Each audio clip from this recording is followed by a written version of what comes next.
Isa ako sa mga grupo ng Ranger na nag-training.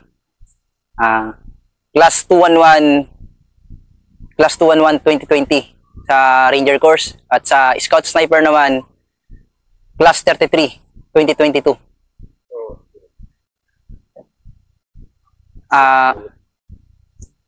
Naka-assign ako ngayon sa 16 SRC FSRR Philippine Army.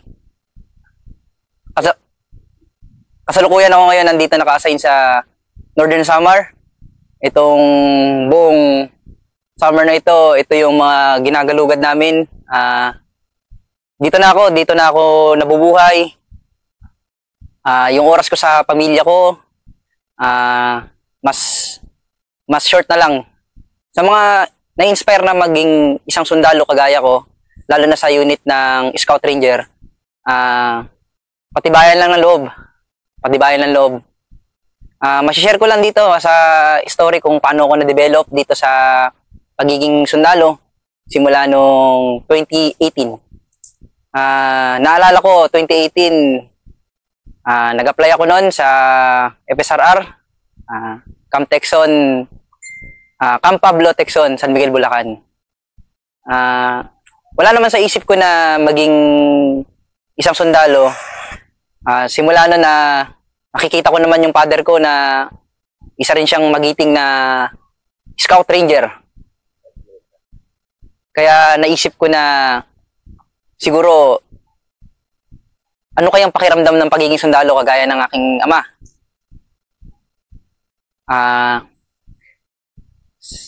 Ang aking ama ay aking pinagyayabang na isang sundalo na hindi ko naman alam na ganun pala yung mga kanyang mga karanasan.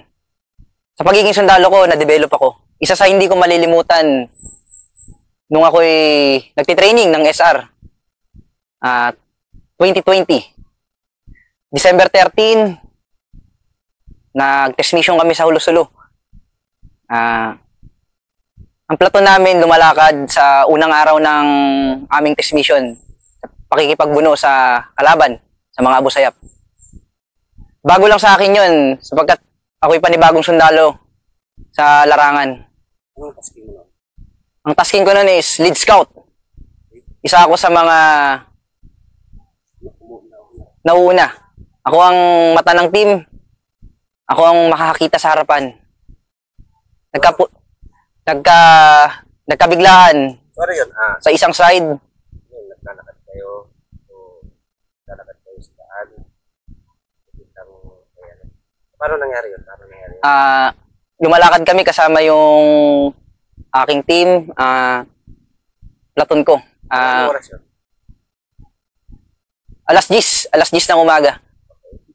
Naghahabol na rin kami na makatusok doon sa target namin para makapag-start na rin kami na makapagluto, makapagtanghalian.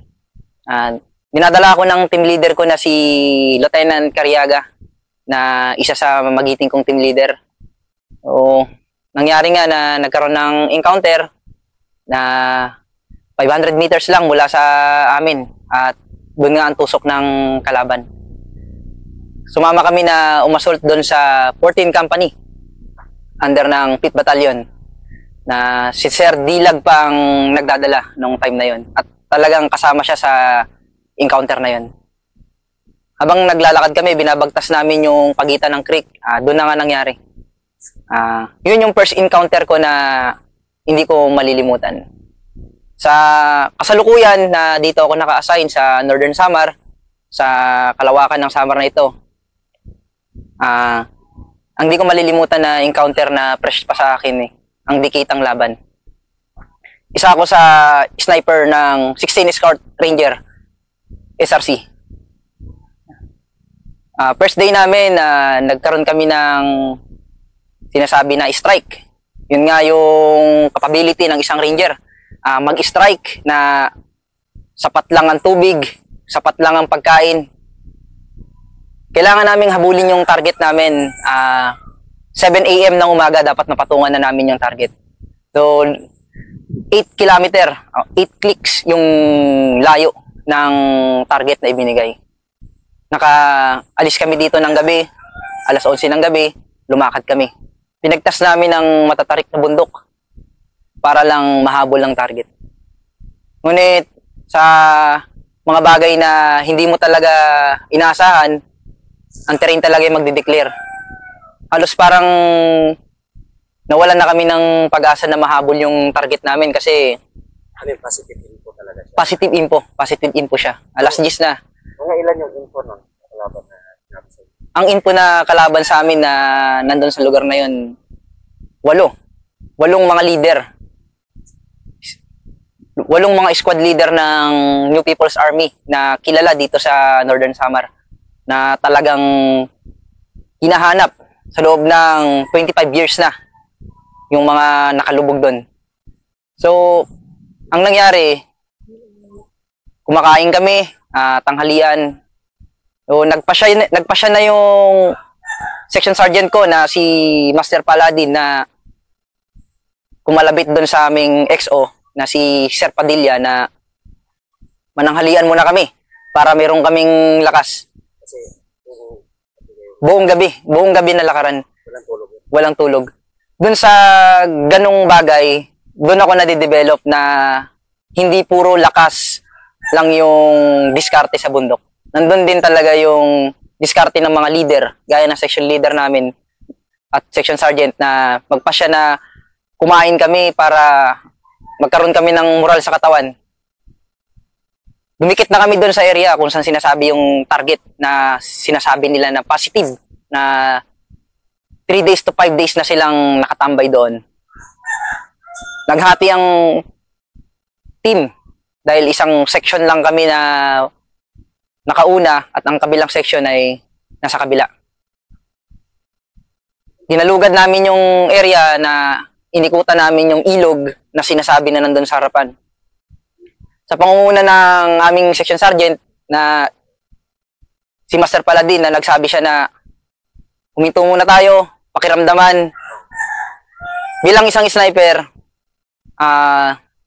ginawa ko yung tungkulin ko na mag-advance kami. Dumikit ako dun sa guide at sa aming lead scout. Masyado nang dikitan, may hangganan na lang din ang daanan dahil ilog.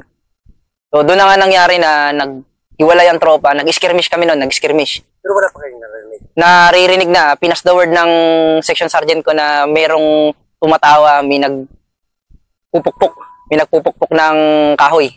So, Pero hindi nyo pa identify yung nakalaban ko yun. hindi pa namin identify yung kalaban. Pero yung itinuro ng guide na yon na doon mismo sa harapan.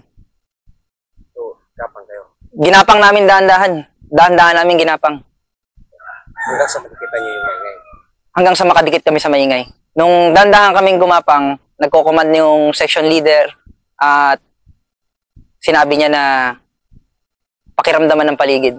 Yun nga, bumungad sa harapan namin yung kalaban na nagulat kami pero hindi pa kami na ramdaman talaga ng kalaban. So, araw yun? Anong Araw. Anong oras mo?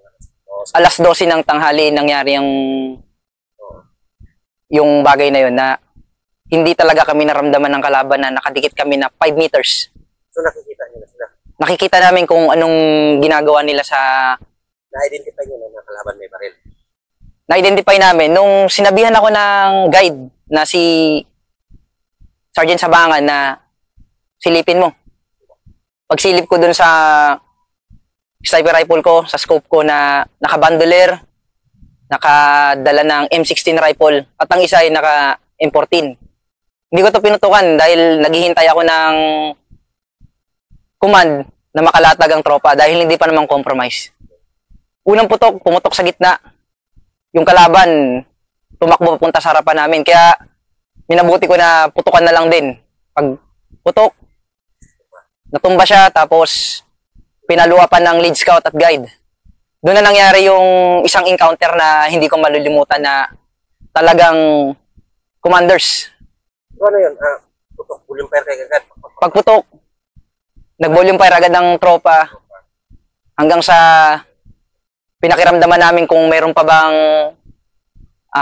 Resistance. may resistance pa ba yung kalaban na pabalik sa amin, pero wala, hindi na nagawa ng kalaban. Naka-return fire pa ba sila kahit count lang o Nakapag-return fire na pa. Nakapag-return fire pa yung isa na namatay din. Gamit yung M14 niya. Pero sa nakita namin, sa recover namin sa baril niya, kaya ganun lang yung naiputok niya. Nag-stopid yung baril niya. Hindi na rin ganun ka-serviceable yung M14 rifle niya. Kaya hindi na sila nakapag-penetrate na makapag-cover pa. So, putok kayo ng putok-putok. Hindi mo na kayo nag-assault pa. Parang, Hindi pa. Hindi. Hinira niyo pa talaga na... Nag-clear pa kami. Nag-clear pa kami sa kabilaan, sa kanan at kaliwa. So, sa likod naman, sa position naman ng tropa, talagang na-apply talaga yung kung ano yung itinuro at saka yung mga experience. Yung position namin noon, naka L-type yung tropa at meron ding security sa likod na tinatawag namin na nag-blocking. Doon sa pangyayaring yun, na-declare na yung nakuha namin na pinagtatambayan nila at ang mga kalaban na yun is mga commanders at isa sa mga pinakamabibigat na commanders dito sa Northern Samar. So yung mga na-inspire na maging isang scout ranger or isang magiting na sundalo, maipapayo ko lang, dapat buo ang loob nyo, iwanan ng lahat ng mga bagay na makakaapekto sa pagiging sundalo. So, doon tayo sa kuwan. So, nung nirasap nyo, inassault nyo na, nakita nyo na yung patay. Nakita na namin yung patay. So, assault kayo. Hindi nyo ba narinig yung kalaban? Hindi pa ba sila ikaw? Hindi pa ba sila nag-ano? Nakita ko yung kalaban na humihingi siya ng tulong dun sa kasama niya na so, nung na-clear na yun, ano yung result of encounter mo? Nung na-clear namin, dun sa yung resulta ng encounter, hindi nila inaasahan na papunta kami kasi ang activity nila nun is makikipag-merge na sila dun sa isang grupo. Aalis na sila? Aalis sila para sunduin yung isang grupo. Kasi yung area, nilinisan nila para sa isang grupo na 20 katao. So sila yung mga squad leader na susundo doon para ilatag sila doon sa lugar na yon. So, nadikitan nyo sila ng nadikitan. So, hanggang sa nagkaroon ng fire. Hanggang sa takbuhan na.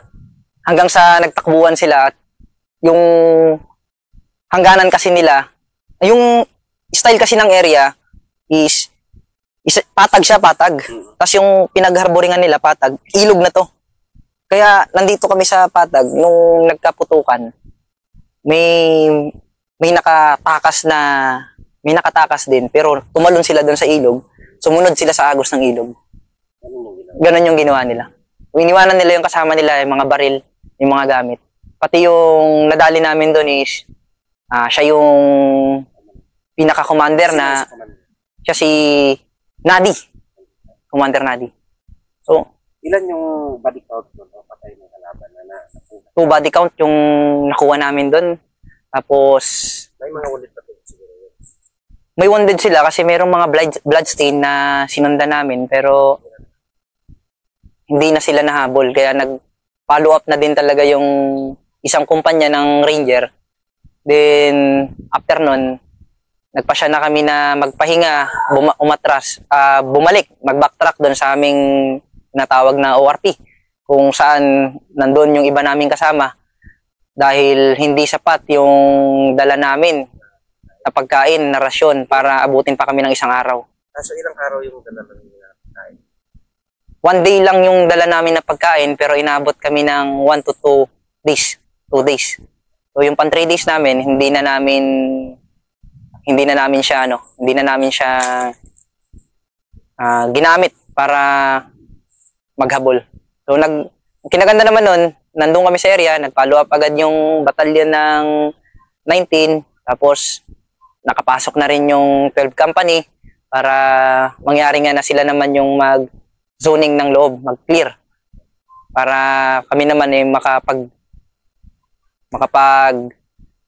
ano na naman ang bala, kasi makapag-resupply na naman kami. Isa yun sa mga hindi ko malilimutan na experience dito sa 5 taon ko sa serbisyo. Okay. So 5 years na service mo, ano yung kuhaan mo sa job? Pinaka-madrama naman. Madrama at malungkot na karanasan mo rin kasi. So, hindi lang encounter na. sa akin, yung hindi ko talaga makalimutan na pinaka na-experience ko talaga itong test mission ko sa Scout Sniper. Dahil yung kabady ko dito, dalawa lang kami.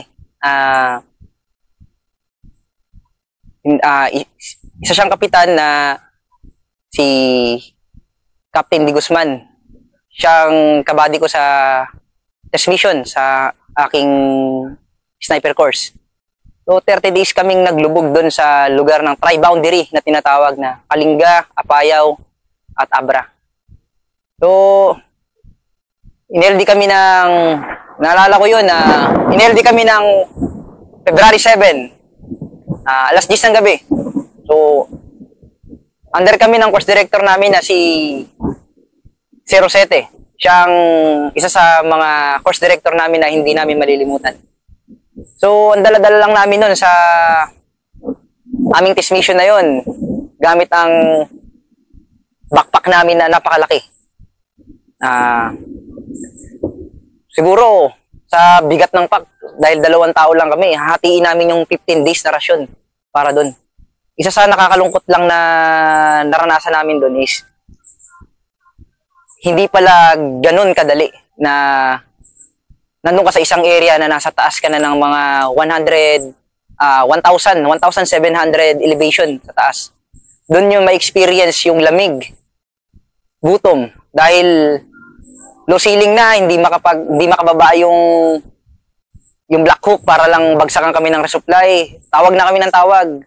Talagang hinihintay namin kung mababagsakan ba kami. 7 days kami na na-delay. So, dun sa experience na yun, dun mo makikita yung brotherhood, yung unity nyo. Hindi man siya isang ranger, dahil isa siyang nabsug, isa siyang navy. Yung aking kabady na team leader na si Captain Di Guzman. Dun mo ma-experience yung tulungan ng mga special unit. Sa pagiging ranger ko na nag-share ako about sa jungle, at sa pagiging isa niyang nabsug na pag-share niya kung paano makasurvive sa mga ganong lamig. Dahil may mga pagkakaiba, so sarap lang sa pakiramdam na mas masaya pala na may panibago kang kasama doon sa ganun. Dahil tinuruan niya ako kung paano mag-recover sa lamig, kung paano mo i-counter yung lamig, anong diskarte. Nag-share naman din ako sa kanya kung saan tayo dadaan, kung paano tayo maghanap ng tubig, kung paano tayo makaka-recover sa pagkain. Doon sa pagpapalitan namin ng idea, hindi namin napapansin na de-develop yung samahan namin na hindi malilimutan. Nagkaroon ng encounter doon sa area namin, pero dahil nga sa terrain, hindi kami makasilip dahil sa terrain. Ang layo sa amin is 600 meters. So kahit alam namin na kaya naming putukahan yun, nagdidepende pa rin talaga sa lugar. So sa awa ng Diyos, sa loob ng 30 days, at na-extend pa kami ng 7 days, na 37 days sa test mission namin. Nakababa kami na ligtas, buhay at punong-puno ng kumpiyansa sa sarili at nagkaroon ng maraming aral. Sa pagiging isang sniper sa kursong yun, hindi siya madali, pero marami kang matututunan. Hindi lang sa pagkalabit, kundi sa samahan. So, kung may pinakamasaya, ano naman yung pinakamasaya, pinakamasayang araw sa bundok? Yung pinakamasayang araw dun sa bundok na naranasan ko, yung naakyat namin yung high elevation na tinatawag nila dun sa tri-boundary. Kasi sobrang napapahanga ako dun sa mga tribe na nakatira dun. Kasi iniisip ko paano nila nadala yung mga ganong kalalaking muhon na binabaon nila dun sa mga boundaries nila. So doon, nakikita ko na may ganito palang mga lugar na pwede kong ikwento sa aking pamilya, sa aking mga magiging anak, na talagang isa ako sa mga makakakita ng ganun. So, talagang pinicturean ko yung area, nandun pala yung mga kakaibang halaman, kakaibang gulay, kakaibang mga kakaibang bagay na nandun sa bundok. So yung isa sa pinakamasaya ko doon na naranasan na hindi pala lahat ng bagay na makakatulong sa atin is makikita natin dito sa lungsod, sa baba. Mas marami pa sa taas. Kaya yung sa akin lang, pagiging sundalo na nandito, sa bawat akyat natin sa bundok, bawat butas natin sa mga daan na alam natin na magiging sigurado tayo, na mag-iiwan ng mga bakas natin, pawiin natin sa baba na yung mga bagay-bagay na nandoon sa itaas is sobrang, ang ano lang yung ano lang talaga na alagaan natin yung kabundukan. Dahil tayo mga sundalo, diyan na yung buhay natin. Yan na yung pangalawang tahanan natin. Nasabi ko nga na poncho lang, duyan lang, survive ka na dyan. Pero kung mahina ang loob mo, na papasok ka sa ganyang sitwasyon, sa ganyang trabaho, wag mo na lang subukan. Pero sabi nga nila, wala namang mawawala kung susubukan. Yan man lang yung ano. Sa training naman, ano yung hindi mo makalimutan na experience mo nag-training ka natin? Sa akin, sa training ko na hindi ko makakalimutan talaga. Ito talagang ranger course na to eh. Kasi dito sa ranger course, may mga bago ka pa lang pumasok, magi-start pa lang, babasahan ka na diyan. Babasahan ka na nila ng mga do's and don't, mga tinatawag nila na pwede at bawal. So sa experience ko na yan, sa schooling, hindi yan basta schooling lamang na okay na to. Malakas naman ako eh. Hindi. Nagkakaroon niya ng balanse sa sarili. Malakas, hindi naman sobrang talino, pero nagkaroon ng kaalaman. At isa pa, meron kang malawak na pag-unawa. Sa malawak na pag-unawa, kakailanganin mo dyan kung paano mo unawain ng mga kasama mo, mga instructor. Lalo na kung may mga makukulit. May mga kinakandak sila dyan na activity na pwede kayong malaglag. Gaya ng physical activity, academic. Yung mga academic naman, ituturo naman yan lahat. Ibibigay nila lahat yan. Lahat ng mga bagay na pwede nilang i-share para matutunan. Lalo ang land navigation. Land navigation, marami talaga nalalaglag sa bagay na yan. Kung papipiliin ako, siguro, mas pipiliin ko na lang yung mga physical activity. Pero sa land navigation, hindi ka masasabing isang scout ranger kung hindi mo kayang mag-navigate at mag-analyze ng mga terrain. Sa isang activity na yan, siguro kalahati yung nalalaglag yan. Pero ang mapapayo ko lang sa mga kasundaluhan na naghahangad din na maging scout ranger, para sa akin, ang hindi ko malilimutan is yung FTX namin eh. First day of FTX, kuting namin. 3 categories yan. Kuting, alamid, at musang. Kuting pa lang, sabi nga ng aking instructor na si Master Lumandap, isang pikit ka lang. Huwag kang pipikit. Yung activity na yan, first day, sobrang pagod, mabigat, 11 clicks na lakaran. Pagdating dun sa ORP, sa target, magsisecurity ka. So, ang aking position dun is isang lead scout. So, meron kaming binubuo na tinatawag na team, na 7-man team. Lumabas ang aking recon team. So, dahil ako ay lead scout, nagpasya sila na iwanan muna ang lead scout doon sa area. Sumama ang aming instructor. Dala na rin ng pagod. Wala kaming dalang poncho, duyan, or tsinelas doon. Dahil hindi naman siya allowed. Naupo ako sa isang gilid at hindi ko na malaya na nakatulog na ako. Bumalik ang aming instructor at nakita niya ako na 3 beses na pala niya akong pinipitik sa ulo. At sinabihan niya ako na tulog ka. So, sino ba namang aamin na tulog ka? Paggising ko, sabi ko, hindi master, hindi ako tulog. So, kuting pa lang namin, first day, kasi umaabot siya ng 7 days na akyatan. So, may doubt na ako sa sarili ko na pagbaba ko is recycle na ako, malalaglag na ako. So, ginagamitan pa rin naman talaga yung diskarte. Kasi nagkakandak sila ng board na nakaupo dyan ng mga husgado kung ano bang rason mo at anong rason ng walker, kung tinatawag sa amin. So, binord ako para akong sasali ng American Idol na nandun. Sinabihan ako na, anong kaso mo? Tulog, sir. So, yun, sa awa ng Diyos, nabigyan ako ng pagkakataon na makapagdepensa. So, yung kaso ng tulog kasi, sa history talaga, wala talagang nakakaligtas dyan eh. So, may rason naman. Sinabi ko na, sir, that time ng LD namin, nagkaroon ako ng fever. So, nag-attitude ako kasi hindi naman po pwedeng maiwan ako sa activity. So, yumuko ako, sir. Sinubukan kong labanan yung lamig dahil nga bumubugso yung ulan.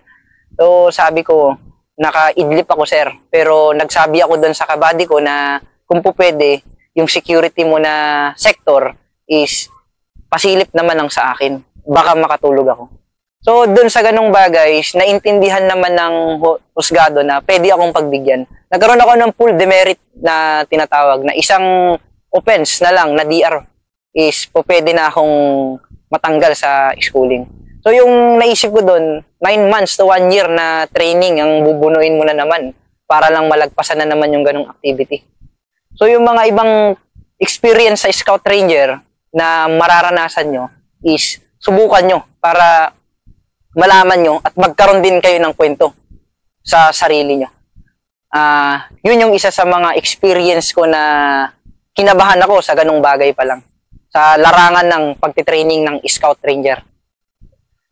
So, sa mga sumusunod na nagtitraining ngayon sa akin na mga kasalukuyan, tibayan nyo lang yung loob nyo. Tibayan nyo lang. Marakukuha nyo rin. Sabi nga nila, akin ka lang tabak. Yan lang yung isang mabigat na maiiwan natin bilang isang Scout Ranger na nagtapos. Ano yung message mo sa kabataan? Ano yung mensahe mo para sa mga kabataan? Mensahe ko lang sa mga kabataan na Pilipino na kagaya ko. Sa ngayon kasi, sobrang millennial na. Nagkakaroon na tayo ng mga... Sa napapansin ko kasi noon, nung kabataan ko, ang problema ko lang noon is kung paano ko tatakas sa tatay ko sa tanghali. Kasi nasisilip ko na yung mga kalaro ko eh. Naglalaro na sila, madudumi na sila. Talagang, kung makikita mo, sa pagiging bata. So, sa akin lang, sa mga maipapayo ko sa mga panibagong kabataan, sabi nga, ang bata yung kabataan, yung pag-asa ng ating bayan. Paano natin yun mapapatunayan kung sa social media pa lang nagkakaroon na tayo ng nadidistract na tayo, nagiging matapang tayo through social media. Sabi nga nila, keyboard warrior, yung tawag nila na ganyan. So, sa mga bata na nasa edad siguro na 20 pababa, mas piliin nyo pa rin na maging bata. Kasi after 10 years sa ganyang edad, siguro mapapaisip ka na lang, sana bumalik ako sa ganitong edad. Pero yun yung isang bagay na malabo nang mangyari. Mahirap yung sa huli na nakikita mo yung magulang mo na humihina habang ikaw nag-iisip ka pa kung ano bang mangyayari sa buhay ko, ganito, stress na ako, depressed na ako. Hindi. Kaya nga tayo naging bata para maranasan nating maging masaya sa simpleng bagay. Yan yung mga bagay na dapat nyong maranasan. Gaya ko na dumaan din sa isang pagiging bata na ngayon ay isang sundalo na nasa edad na 24 years old. Niyayaya ko kayo na maging isang matigas na kabataan. Maging matigas sa hinaharap. Hindi ko sinasabi na magsundalo kayo o kung ano pa man. Gusto ko lang ipaabot sa inyo na lahat tayo nakikipaglaban. Construction worker, electrician, welder, kung ano pa man yung mga trabaho nyo, driver sa larangan. Pare-parehas tayo nakikipaglaban. Sa mga kabataan dyan na nalululun sa bisyo, nalululun sa social media. Kung mapapanood nyo itong video na to na makapag-iiwan sa inyo ng aral. Makakapag-iwan sa inyo ng aral na subukan nyo munang iwanan yung mga bagay na uubos ng oras nyo.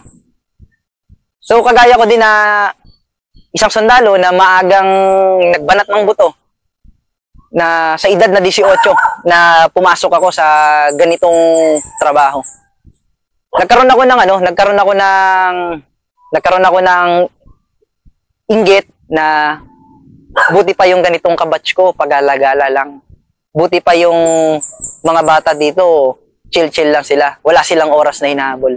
So yung bagay na yun, pinag-isipan ko ng mabuti, pinag-isipan ko siya ng mahaba. Tama ba na nasa sundalo ko? Tama. Tama na sa sundalo ko. Darating yung time, maghahanap tayo ng stable nating trabaho, maghahanap tayo ng fixed nating trabaho. Dadating yung time, magkakaroon tayo ng pamilya na kailangan nating bunuan ng pangangailangan. Magkakaroon tayo ng isang bagay na kailangan paghandaan mo. Ganun. So, darating yung time na bubukod ka sa pamilya mo. So, sa mga bata na nangangarap na maging isang sundalo na kagaya ko, libre lang ang pagsusundalo. Ang kailangan nyo lang, haba ng pasensya, tibay ng loob, at talaga ng katawan. Marami tayong pagpipilian, kategorya sa buhay. Hindi yung didiktahan mo yung sarili mo na, ay, hindi ko kaya yan. Hindi ko kaya magsundalo. Sa akin, hindi. Kaya niya, kaya ko din. Maging mayabang ka sa sarili mo, na kaya mo yan. Maging mayabang ka sa sarili mo, na kaya mo, kaya ko din. Lahat tayo, pinanganak na malakas. Hindi ka makakalabas dyan sa tiyan ng nanay mo, hindi ka malakas eh. Yan yung sinasabi natin na paglabas mo pa lang dito, panalo ka na. Yan yung mga advice ko sa mga kabataan. Tsaka sa mga malalakas dyan na kabataan, swerte kayo. Dahil nakakalakad kayo, nakakahawa kayo ng mga bagay na gusto nyong hawakan, nakikita nyo yung mga bagay na magaganda. Gamitin nyo sa tama. Huwag nyong gamitin sa mali. Yun yung mga bagay na pwedeng iiwan ko bilang kuya nyo na nandito. Siguro after 10 years, makikita ko tong video na to na yung in-advise ko. Tapos may mga tao na, ay, kilala kita sir, ganyan. So nakaka-proud na ganun, na nag-iwan ako ng isang bini sa kabataan through social media na ginamit para lang makapaghikayat. Magising tayo sa katotohanan na hindi lahat ng bagay na masasaya is nandyan. May mga bagay na iiwan ka din ng mga kasiyahan mo ngayon. O mga kabataan dyan, go lang kung anong pinaglalaban nyo.